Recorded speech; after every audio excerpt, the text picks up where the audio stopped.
massive thanks goes out to Be Quiet, Corsair, Eco Water Blocks, InWin and Sapphire for sponsoring our coverage at Computex 2019. We're at the Cooler Master stand now. We're going to talk about one product that's coming soon and one that's a bit further out. I'm here with Kay from Cooler Master to introduce the Master Liquid ML240P Mirage. Kay, I wonder if you could just take us through this briefly. Yeah, so the ML240P Mirage is actually our second generation liquid cooler. What we wanted to showcase is a different approach of showing the impeller and show how else we could showcase the addressable RGB on the pump. So the pump itself, we actually made some changes to make it quieter, push a little bit more water through the radiator. And when you look at this fan that we use, the fan itself is 7-blade, but it's actually interconnected. So why we did that is it focused more air through the radiator. At the same time, it actually keeps it a lot quieter. Okay. I noticed that you can see the impeller here, and beforehand to me you mentioned that other brands are faking that. So what's your take on that? So our take on that is when people want to see the impeller spinning, it's variable since your pump always spins at different speeds, right? Okay. At the same time, when you see it differently, when it's spinning, you can have different lighting effects on it. So we have that Mirage mode that it feels like infinity lighting going back and forth. Yeah. Okay. But I wanted to pick you up on something you said about other people putting like a fake impeller that wasn't quite showing it the real speed. I wonder if you could comment on that. I think it's just a different approach on different companies. They could put it, if it's fake, they could change the speed by themselves, but it's not actually showing through the pump what the pump is doing. That's what so this is showing what the pump is doing. Okay. And now, based on this one, you guys are developing a new dual pump all-in-one, which is the Dual Mirage. Yes. So I wanted to move on to that one now. So the Dual Mirage actually came from our OEM side. Okay. We have a product that is based off of 2 pumps. The reason for doing 2 pumps is we could use less from the pump and push more power through the radiator, right? So the idea behind that is also it's a fail-safe for the OEM side. Okay. So when we bring it to the retail side, we want to showcase that, Cooler Master has these innovative ideas that we can bring to the retail products. At the same time, nobody else is doing it. So we want to try it and see how the end users like it. So the question that comes to mind when you say that nobody else is doing it is there might be a reason that nobody else is doing it. Now I can understand that on the OEM side having a fail-safe pump makes total sense, but how are you going to pitch this towards end users?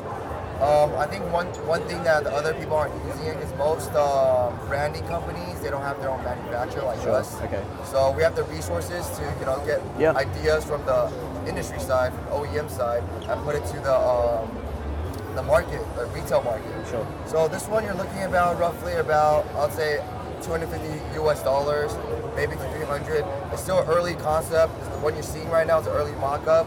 So down the line, it might not even be Mirage. It might change to something more compatible for that market, like down the line for let's say 2020 CES. But I want to go back to what's the reasoning? Why does someone need to have dual pumps in the end user space rather than OEM? I think for performance. So you're going to target this at different sockets. Yes. So currently you see the 240, but down the line we might use a bigger radiator, bigger one. Okay. So the new CPUs that's coming out use a lot of wattage. Yeah. So another thing is when the pump spins faster, longevity goes down, right? Yeah. So we want to make the longevity higher for the end user use. Sure. Okay. So the idea would be have both pumps running at a slightly lower than maximum. Yes. To prolong the lifespan. At the same time, has 2 times the pressure compared to the standard ones. When they're running at full. Yes. Okay. And what sort of development timescale are we looking at for this? We're probably gonna end development around Q4 this year and push it either during 2020 CES or end of Q1 2020. Great. Okay, we'll jump over to the air cooling side now. All right. So over to air cooling now. The Hyper 212 is arguably Cooler Master's most famous air cooling design, and the latest one is the 212X SE, which I'm guessing stands for Special Edition. Something like that. Sure, okay. And so when can we expect to see this, and what's different about it? So, like you mentioned, the 212 has been one of our best-selling air coolers for the longest time. In Europe, especially the X is your number one.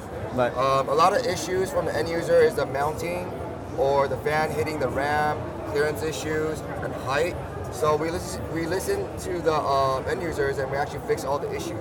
We changed the bracket for mounting and we actually shortened it in height a little bit, and we changed the fan to make it closer to the fins, Okay. so you don't have that RAM issue that they currently have.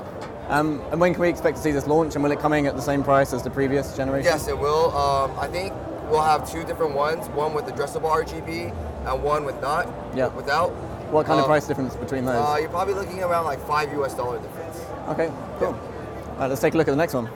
So here we have the Master Air Maker 3D VVC, and this is, I believe, the 3rd generation of this? 3rd generation vapor chamber. Okay, and so what's new here? So the idea behind this one is that normally our flagship air cooler has around 8 heat pipes. Okay. And we use vapor chamber, but the vapor chamber itself, we need to stack up the heat pipes, right? So it becomes really heavy, it becomes really big. Sometimes you have a lot of RAM clearance issues, or the weight itself holding up the cooler.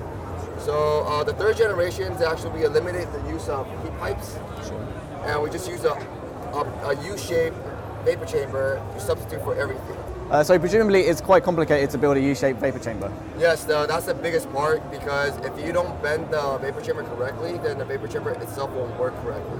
That means that will affect performance, and typically what that means is it won't even cool your CPU. So compared to the heat pipe design, have you lost any performance, gained any, or is it as it was before?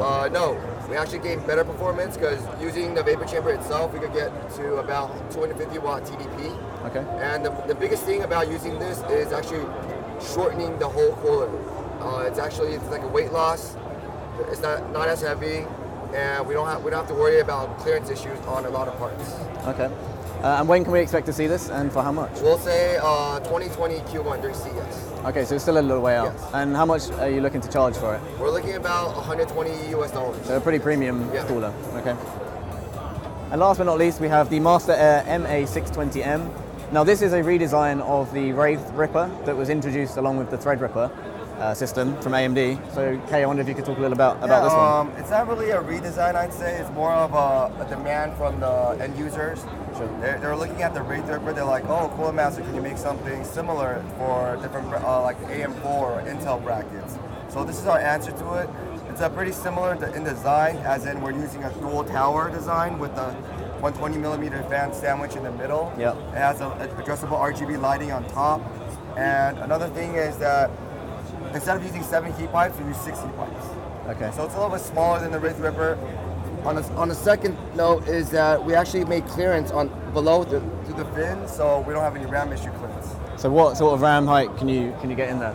From what we tested, you can put in any RAM in the market currently. Right, great. And when do you think this will be released, and for how much? This will be released probably Q3 this year, and you're looking at about $100. Cool. Well, thanks for showing us through the products. All right. And yeah, lovely. And we'll see you next time. Thank you.